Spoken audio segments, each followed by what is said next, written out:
Welcome to the AOA Future in Orthopedic Surgery podcast series. This AOA podcast series will focus on the future in orthopedic surgery and the impact on leaders in our profession. These podcasts will focus on the vast spectrum of change that will occur as the future reveals itself. We will consider changes as they occur in the domains of culture, employment, technology, scope of practice, compensation, and other areas. My name is Doug Lundy, host for the podcast series. Joining us today is Dr. Josh Jacobs. Dr. Jacobs is professor and chairman emeritus of the Department of Orthopedic Surgery at Rush University Medical Center. He concentrates his practice on total hip and total knee arthroplasty at Rush University Medical Center, and he's specifically interested in the materials used for prosthetic devices and has conducted research and published extensively on this topic. In terms of leadership, he was president of ORS from 2006 to 2007, president of the U.S. Bone and Joint Decade from 2009 to 2010, past president of the American Academy of Orthopedic Surgeons, and is currently president of OREF. He went to medical school at the University of Illinois, residency at Harvard, and then did his fellowship at Rush. And when specifically within the AOA, Dr. Jacobs was on the executive committee in 2004 and 5 and served as chairman of the membership committee. Dr. Jacobs, thank you and welcome to the podcast, sir. Thank you for having me. So Josh and I have been friends for a while, specifically through our role in the American Board of Orthopedic Surgery. I neglected to add that to your list of accolades as a director of the ABOS. And you've done a substantial amount of research, especially within the field of total joint arthroplasty. So I think you are keenly fit to discuss changes in research as the orthopedic surgery advances into the future. Where do you see orthopedic surgery going in terms of research as the future continues to roll out here? Well, this is a very important topic, and I'm so glad that the AOA has had the wisdom to, feature this in their podcast series. And research going forward in orthopedics will continue to be extremely important for advancing our field. That's one thing that hasn't changed, the primacy of research so that we can better understand the diseases, injuries, developmental processes that we encounter, better understand them so that we can have better therapeutic targets, better preventive strategies, and better ways to prevent disability and restore function to our patients. And if anything, the prospect for groundbreaking research going forward, given all the advancements over the last decades in biotechnology, information technology, and nanotechnology, there's more promise than ever in terms of coming up with innovative ways for us to conquer musculoskeletal disease. With that promise, of course, comes a series of challenges that are real and something that the profession and professional organizations like the AOA can have a role in addressing and removing some of the barriers to research that currently exist and may actually be more substantial and formidable barriers in the future. Now, I also noticed that you had worked a lot with NIAMS. Clearly, where there is no funding, there's no mission. And I know that you were able to work a lot with that. Can you kind of give us your take on how NIAMS has affected your research and where you see that affecting research as we go ahead? Sure. NIAMS, or the National Institute of Arthritis and Musculoskeletal and Skin Disease, is one of the 27 institutes and centers that comprise the National Institutes of Health, which really is a gem in terms of governmental support for research. I think worldwide there are few, if any, countries that can match the investment in basic and translational research that the NIH provides for its citizens and for its research workforce. We've enjoyed for the last few years very strong bipartisan support in Congress for the NIH budget. And that has really helped to contribute to the health of a lot of our research programs. However, that's a moving target, and I don't think the funding situation is as good this year, and maybe going forward, it's potentially even more challenging. There's actually a bill that's floating that people are talking about, and I don't know all the details, that would combine and reduce some of the NIH institutes into larger entities. And I think NIAMS is one of the institutes that's being discussed as being on the table for combining with others.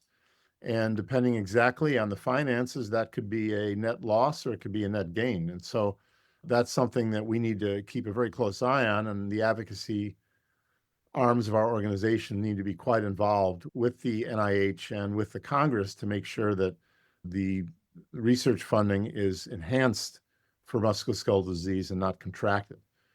Yes, I've had a lot to do with NIAMS over my career. I've served on their advisory council for a number of years, and before and after that service, I've been on various study sections and external advisory committees, and still have a number of interactions with the NIAMS staff. It's staffed by very good people who are very committed to research and advancing research in musculoskeletal field. Although, as I mentioned, there historically, at least over the last 8 to 10 years, has been strong support on both sides of the aisle for NIH funding. With the new administration in DC and the new leadership of Department of Health and Human Services, there has been a specific focus on the NIH, specifically the focus on cutting NIH indirect costs, limiting the budget. I think we should just discuss briefly. The administration proposed across the board cut in NIH indirect funds to 15%. And currently that number is typically in excess of 50%. That is something that, if it went through, would be really harmful to musculoskeletal research in all of our academic medical centers. And not only musculoskeletal research, but research in general. And for those that don't know the difference between direct and indirect funds, the direct funds that come from NIH pay salaries, they pay for reagents, experimental animals, personnel required to do the procedure. It's really the direct cost simply of that particular research project. However, to do the research project, there are other costs involved that the direct funds don't account for. And those include all the individuals behind the scenes that do research regulation. For example, are the IRB personnel, individuals that deal with animal care, the legal portions of our universities and make sure that we're compliant with all the laws governing human subjects research. And that is really part and parcel of all the expenses involved in research that the indirects cover. So contrary to what is being portrayed, it's not a windfall for academic medical centers. In fact, those funds, which are absolutely essential, still don't cover all the costs of research. So cutting indirects to that extent would really be harmful to research. What it would mean is that less research is done, less researchers are trained, less individuals in the pipeline, less graduate students, et cetera. So that's something that we need to counter, if at all possible. The AAOS, with many other organizations, has sent in a letter opposing the transition to 15% indirect rates. And that currently is tied up with a legal injunction. I know there was a hearing recently where that was brought up, so it's unclear whether or not that's ever going to be imposed, but it certainly does point to the fact that we cannot count in the future on our NIH indirect expenses being what they've been all along. And then another threat was also to cut the NIH budget by 40%, which was the White House's initial budget. Now, the White House just proposes a budget. It's actually Congress that enacts the budget. The Senate and the House versions were far less cuts than that. In fact, the last House version I saw proposed a 10% cut. The Senate version was flat. But you should understand that even a flat budget is effectively a cut in research because of the inflationary costs of doing research. Salaries go up, all the equipment goes up. So the combination of cuts of indirect costs and also an overall NIH budget cuts has really imperiled federal research in a way that's very threatening. That's the NIH. The other is the Department of Defense. And for years, they have been supporting medical research. In fact, congressionally directed medical research programs, CDMRP, for many years has had a peer-reviewed orthopedic research program that has provided $30 million in funding for musculoskeletal research. That budget of the CDMRP was cut 57%, and within that budget, they totally cut out the peer-reviewed orthopedic research program. It went down to zero. So that's a $30 million cut in federal funding of research. And that's a substantial percentage of what we get from the federal government. Maybe 20 to 25% of all federal research funding comes through the DoD. So that's something that we recently advocated for reversing when we were on the Hill with the American Academy of Orthopedic Surgeons National Orthopedic Leadership Conference. And it does not make sense to totally cut out DoD funding of musculoskeletal research, since, as we know, many of the battlefield injuries now, because of improved armor, and that not only injuries, but the post-injury recovery is hampered by musculoskeletal issues. And so that investment in research for our active soldiers and our veterans is absolutely essential. And I think we have a great case to make with Congress. So as a profession, we are facing deep federal cuts in orthopedic research. It's something that we need to be very well aware of. We need to advocate to mitigate those cuts, and we need to potentially look at alternative sources of funding. The percentage of funding of NIH for musculoskeletal disease, or for NIAMS in particular, is estimated to be 2 to 4%. And so there is this discordance of the percentage of funding with the actual burden of disease that has been a bit of a frustration for orthopedic surgical researchers for a number of years. And given the very important prevalence of our diseases, such as back pain and osteoarthritis, degenerative disc disease, tendinopathy, and the list goes on, given the prevalence and the morbidity associated with them, we think that a much more substantial investment in musculoskeletal research is called on, really proportionate to the burden of disease that it's responsible for in our society. We, as a profession, I think we do have a lot of interactions with NIAMS, which are very important. And I guess one admonishment I would give to people who might be listening to this, orthopedic surgeons in particular, who are active in research, is the more you participate in the grant review process, the better our grant reviews will be. It's very important to have someone at the table during those study section meetings that understands the clinical import of the studies being proposed. Having sat on a number of study sections over the years, I've found that sometimes orthopedic clinical knowledge is underrepresented around the table, and that doesn't bode well for the real understanding the importance of the research that we're doing. So while it's a labor of love doing grant reviews and participating in study sections, it's not an activity that is highly compensated, to say the least. It's an activity that's critically important for the future of research funding in our profession. So NIAMS has been a very good partner for our profession, and I think there's ways in which that partnership can be enhanced, and we can, as a group of clinicians and clinician scientists, can participate more with the programs and the grant review process at NIAMS. Let's stick with total joint arthroplasty, because clearly you're an expert in that. The value paradigm of total joint replacement for people in terms of the national economy, in terms of getting people back to work and back to a more functional life, in addition to increasing longevity and activity in individuals, is unquestioned, at least in my mind and what I've read in the literature. How can y'all, or have you been able to use that in a way to leverage NIAMS or any of the other funders, saying, look, total joint replacement specifically is critical to the outcome of our country. To your point, it was in the double digits in terms of the effect on the U.S. bone and joint decade. I think that's where you were going with that. How can y'all use the power of that argument to try to increase funding within the research space? It's a very compelling argument, as you mentioned. And during my time in the presidential line of the American Academy of Orthopedic Surgeons, you may recall that John Tung led an initiative during his presidency where we actually quantified the value of things like knee replacement and ACL repair, and I believe some more of the more common spinal surgery, and the value of these procedures in terms of what they provide to society. It's overwhelming.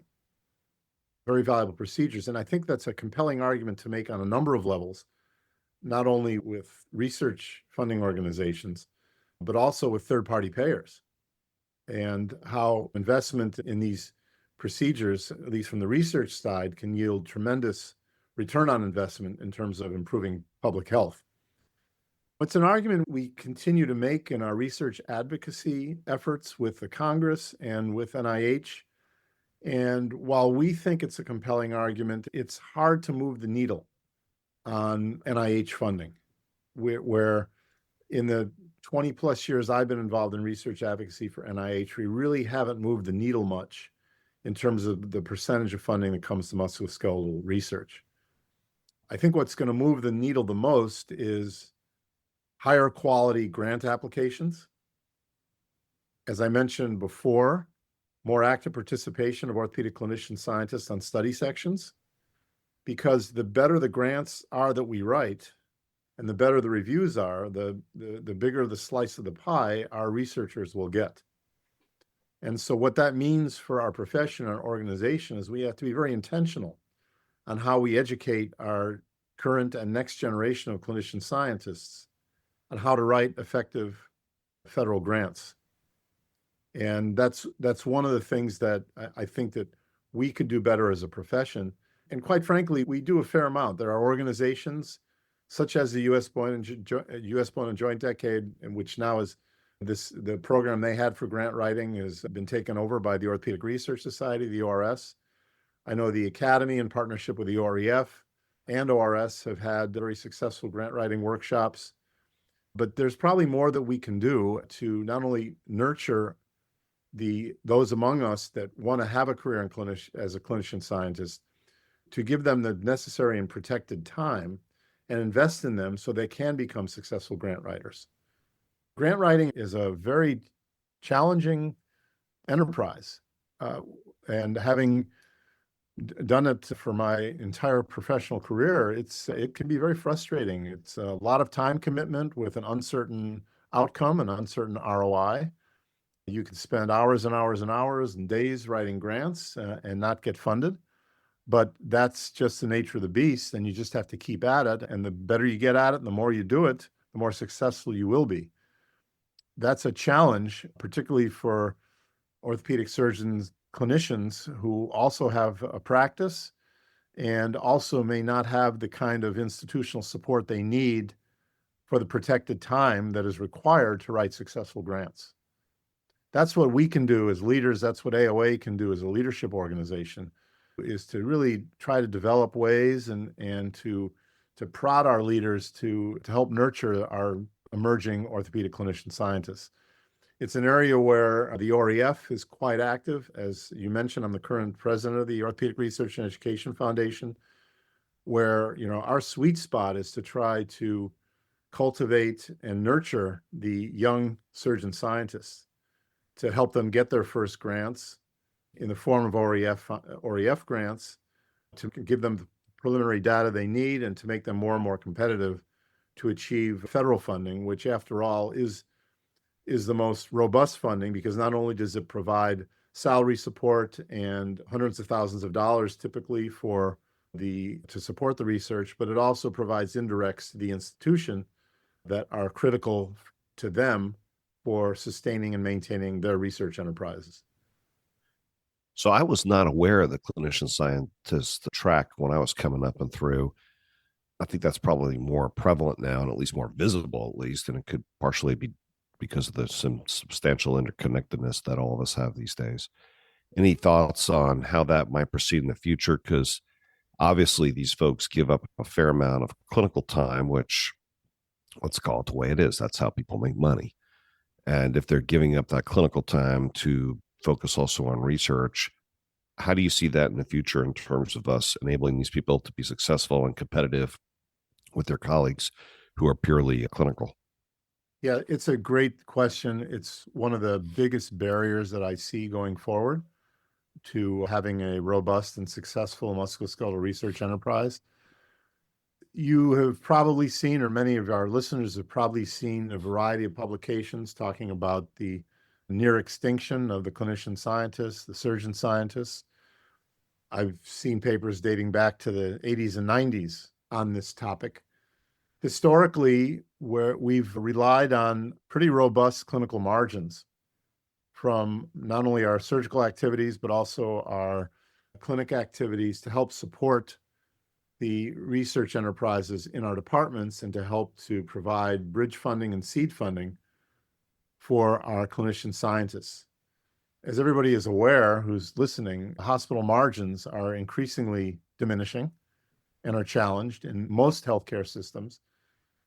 Many healthcare systems are actually underwater, and it might even be most healthcare systems in terms of at least academic medical centers are very challenged with more and more constrained margins, which really has eliminated one of the best sources we had for helping to fund the upcoming surgeon scientist.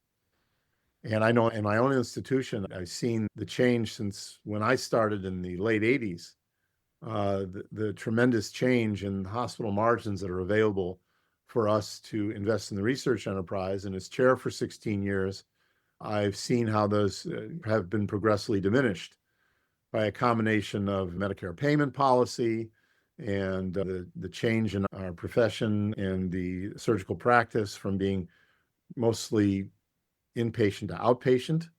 That certainly happened in adult reconstructive orthopedic surgery. It's happening in spine surgery and other areas of surgery where a lot of this is outpatient, which is great for patient recovery. It's great for patients. It's not great for academic medical centers' margins necessarily. So we have to come up with more innovative ways to fund this critical pathway of developing orthopedic surgeon scientists and be very intentional about it and understand it as an important investment. And that's where the importance of leadership comes with our various orthopedic departments within academic medical centers and the academic medical centers themselves, for them having the understanding and the vision to invest in orthopedic surgeon scientists, understanding the critical role they can play in advancing the field. There's many organizations that get it, there's others that don't, and it's very important that we sit with our leaders and make them understand the critical importance of this role. But it is a challenge, and you're simply not going to make as much revenue spending your time doing research, writing grants, writing papers, massaging data. You will never make as much money doing that as you would do generating revenue from surgical services. And so that's something that good leadership can figure out ways in order to how to nurture those individuals and to make sure that we do have the next cadre of orthopedic surgeon scientists. You and I were in a meeting maybe not too long ago where Dr. Berry and his colleagues at Mayo gave a presentation, and I think Dan said that the last frontier, specifically within total joint arthroplasty, was PJI. And it was very compelling how he called out that a substantial amount of frontiers have been not necessarily conquered, but substantially overcome, with the exception of PJI. We're pretty much in, and I'm putting words in your mouth since you're a joint surgeon, that it's essentially not moved the needle at all or at all materially within the last several decades. Where do you see, let's just use that as an example, since you're certainly an expert on total joints, where do you see, for instance, the future research going in terms of advances within PJI? You may want to touch on nanotechnology or anything else that you might want to say on how the future may enable us to at least make headway on that. Yeah, Dan Berry is correct that we've made tremendous headways in arthroplasty with understanding wear and preventing wear.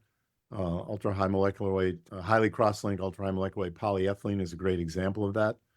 It's transformed a lot of our practices. When I initially came out in the 80s and 90s, we were dealing with massive prevalence of periprosthetic osteolysis, primarily due to polyethylene wear debris, to some extent due to debris from corrosion of head-neck junction. And, we've really had tremendous advancements in the materials, in our diagnostic capabilities that has really not eliminated that as a problem, but certainly mitigated it so that we have much more reliably have long survivorships of both total knee and total hip replacements. Those are the procedures I'm most familiar with clinically. We've also had tremendous advancements in implant fixation during my professional career. And that was another major problem. Aseptic loosening was another major problem that I think we have a number of excellent solutions to make that much and less prevalence. On the other hand, the percentage of failures due to periprosthetic joint infection remains at a stubborn 1 to 3%, depending on what database you're looking at. And even though that sounds like a small percentage, since it's probably now 1.5 million, the hip and knee replacements are done every year in the US alone, that's a lot of patients. And that's a big burden on our society, not only in terms of cost, but also in terms of patient morbidity. It's a very problematic outcome from what otherwise is a transformative procedure in terms of the patient's well-being and health. So it's an area full of opportunity where we can, as you mentioned, we can leverage nanotechnology. During the same meeting, you probably heard a presentation from our lab on using, for example, titanium nanotubes and Yes, sir. deposition of antibiotics, using electrodeposition technology. That's one of a number of solutions, nanotechnology solutions that involve coating of implants. There are innovative ways to have non-antibiotic solutions to periprosthetic joint infection, where we manipulate the immune system. Other promising ways to potentially impact the PJI incidence is to come up with novel barriers for the biofilm that develops on inert materials after implantation, including joint replacement components, because it's the biofilm that makes bacteria impenetrable to antibiotic treatment, and there are innovative ways that this can be dealt with. I know that the REF has funded through a number of mentorship campaigns, George Galante mentorship being one, innovative ways to treat periprosthetic joint infection with some of these new technologies. So there are a lot of things coming down the pike using nanotechnology, advances in biotechnology to try to solve this conundrum of periprosthetic joint infection. But it will take a lot of investment, it will take time, and it will take us, again, nurturing and developing the orthopedic surgeon scientist to be a very active member of this research team. Well, PGI is certainly an active area of infection. PGI is certainly an active area of research and very important. I don't think we should be complacent on other aspects of arthroplasty, because in order to achieve our ultimate goal of a 35, 40, 45-year total hip, total knee, we still can benefit from improvements in the materials that we use, understanding better the host response to debris generating from these materials. Inevitably, there's a certain amount of wear debris, and even though it could be quite low, with time, it can eventually lead to periprosthetic bone loss, aseptic loosening. So we shouldn't take our foot off the gas looking at ways of improving the functionality of joint replacements and reducing the morbidity of the surgery, improving the outcomes with other modalities. There's a long way we can go to further perfect total hip and knee replacement. PJI is a big frontier, but there are other areas within arthroplasty that advancements can really be implemented to improve outcomes and survivorship. And I'm sorry, my business background keeps pushing this in the front of my head, because you're familiar with orphan drugs that are very expensive research to develop orphan drugs that really only help a finite amount of the population. And so from a cost benefit standpoint, it doesn't really aid the drug companies very much to invest money in that, were it not for incentives that the government may give the drug companies in order to chase that. So how do we get ahead? Because there's some very, very important things that we need to do research and factors that we need to do research and developments we need to make. However, if there's not a cost benefit realization by the manufacturers, is it in vain? And would they pick it up and then market this and develop this and make this available to us if there's no money in it for them? You see where I'm going? Oh yeah, and yeah, you're right. That's one of those barriers I was referring to. There's a lot of wonderful ideas out there. There's a lot of innovative ways that we can, and it's not only for rare diseases. It could also be, innovations in joint replacement to treat osteoarthritis. But if the industry sector does not see positive margins from it, these innovations will not necessarily see the light of day. I don't know that I have the secret formula for how to solve that problem. But I think, as you mentioned, there are various agencies in government that I think do recognize the importance of these so-called orphan drugs. And I guess by extension and application, you can talk about orphan devices. And many folks in industry do get it, that not every device they produce has to be profitable, and that it is important to have certain devices available to have, for example, treating massive bone defects. They do need to have the ability to provide custom implants and so-called one-offs. But I think this is where our government can be helpful partners in providing the appropriate incentives so that essentially no one is left behind. That if there are orphan drugs or orphan devices that would benefit many of our patients, that there are pathways whereby there can be some incentives to make these available. But this is going to be an ongoing challenge, and there are patient advocacy groups that do this and do this very effectively, and how to make these drugs available. And we've managed to make some headway in that area, but it's going to be an ongoing effort that's going to be required. And a final area for the future of musculoskeletal research has to do with pain.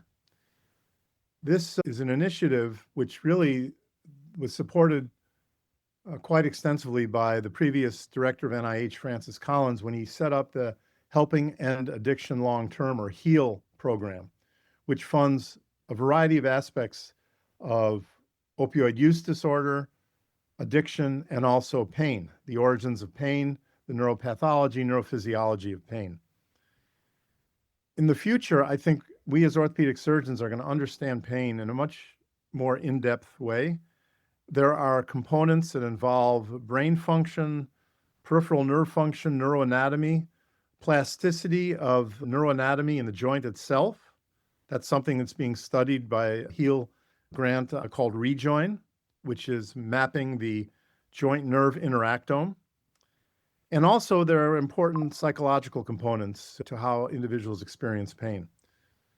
So I think going forward, there are wonderful opportunities for orthopedic surgeons to get involved in pain research. After all, that is the primary symptom most of our patients present with, other than acute trauma. And people generally have chronic problems leading to pain, musculoskeletal pain, that bring them into our offices.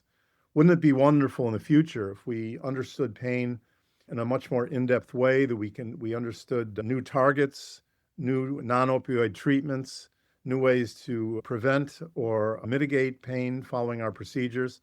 This is a very active area of investigation, and I'm quite pleased that the NIH, through the HEAL initiative, is supporting it so well. So you're actively involved in clinical education at Rush. Y'all have medical students and residents coming through there. So I'm going to ask you, toward the end of your current class of residents career, so 25, 30 years from now, based on the trajectory that you see, and just in an optimistic, Pollyannish kind of view, where do you see the world for our current residents 25, 30 years from now? And you could pick it in either total joint arthroplasty or arthroscopic surgery, or just the management of arthritis from a biochemical level, or whatever you'd like. Where do you see us, just a very Pollyannish, optimistic view? Where do you think we'll be? Yeah, I would be doing a disservice to our sports medicine colleagues if I started to talk about arthroscopy. So I'll stick with something I know, or trauma for that matter. So I'll stick with something I know about, and that's hip and knee replacement. I think in 25 years, I think we will have a DMOD, a disease-modifying osteoarthritis drug. All of us in arthroplasty that have been in it for a few decades have seen the impact of DMARDs, disease-modifying rheumatic drugs. That so much so that I remember in my early practice, a very common indication for a knee replacement and a hip replacement for that matter was rheumatoid arthritis or other inflammatory arthritides. That's a rarity these days. I mean, they're out there, but it's far rarer because of the advent of the new DMARDs. And there's a number of classes of them, and that's a tremendous advancement. Imagine if we had that for osteoarthritis, a D mode. And I think it's achievable. I think there will be that advancement. So 25 years from now, we'll figure out ways to diagnose arthritis quite early and intervene with a medication, a biologic, or something other than metal and plastic. On the other hand, I don't think that total joint replacement is going to go away in my lifetime or even in the lifetime of my trainee. I still think there's going to be end-stage degenerative joint disease from a variety of causes that we're not going to cure, either osteoarthritis that's not amenable to D modes or post-traumatic osteoarthritis from an intra-articular fracture, developmental dysplasia. So there's still going to be the need for arthroplasty, but hopefully we can get a better handle and reduce the prevalence of the osteoarthritis and the need for joint replacement for osteoarthritis. So that's one thing that I think our current trainees toward the end of their career are going to see. In addition, I think we're going to have available to us an array of biomarkers that's going to allow us to predict disease in a way that we're just starting to scratch the surface now. And these may be genetic biomarkers, certain genetic polymorphisms that we already know that there are certain genotypes or genetic polymorphisms that patients may have that may predispose them to periprosthetic joint infection or periprosthetic osteolysis. And we may be able to use that information going forward to coming up with not only better therapeutic targets, but also identifying those at risk so that we know who to target as we follow them after their orthopedic injury or their orthopedic intervention. I know that, for example, in our laboratory, we've identified some biomarkers that can predict periprosthetic osteolysis as much as 6 years in advance of it being radiographically apparent. These include blood interleukin markers, interleukin-6 specifically, and collagen telopeptide degradation products of type 1 collagen. But things like this, we're going to have more and more tools to have biomarkers or biosignatures of individuals that may be in a preclinical state, not manifesting their failure yet in terms of radiographic signs or clinical symptoms, but they actually have the early pathophysiology associated with failure. We'll be able to diagnose that earlier. And maybe even choose implants and materials and interventions, know who's going to benefit most from our surgery by looking at some of these biomarkers, which again can be proteomic, metabolomic, genomic, radiographic, or radiomic.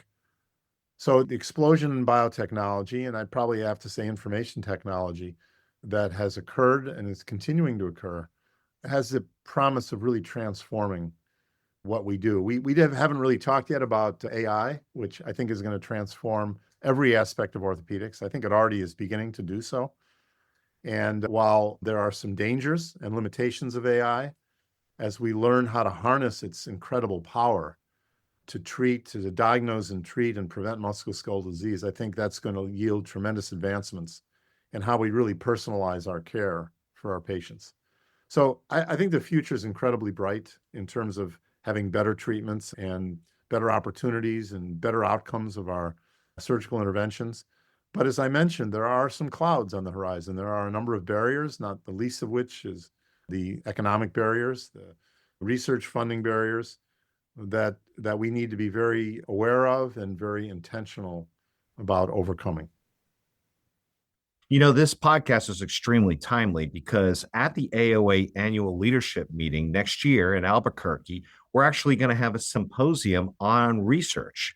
So Dr. Leah Gatton, who's an AOA member, is moderating the symposium called Not Just Passion, but Profession, Making Research Sustainable in Orthopedics. Another thing that y'all need to recognize is that the whole AOA annual meeting is moved up earlier this year. It's going to be May 11th to 15th. In Albuquerque, New Mexico. So y'all come to the annual meeting and make sure you stay around and enjoy Dr. Gatton's symposium on research, not just passion, but profession, making research sustainable in orthopedics. It has been an absolute pleasure discussing the future of orthopedic surgery in terms of research with Dr. Josh Jacobs, who's clearly an expert in this field, especially now. And remember that he is president of OREF, and remember that in your giving and your interest as well. So, Dr. Jacobs, thank you very much for being on the podcast, sir. It's been a true pleasure. Thanks so much, Doug. It's so good to see you again, Josh. And y'all stay tuned for future orthopedic podcasts on this channel. Thank you.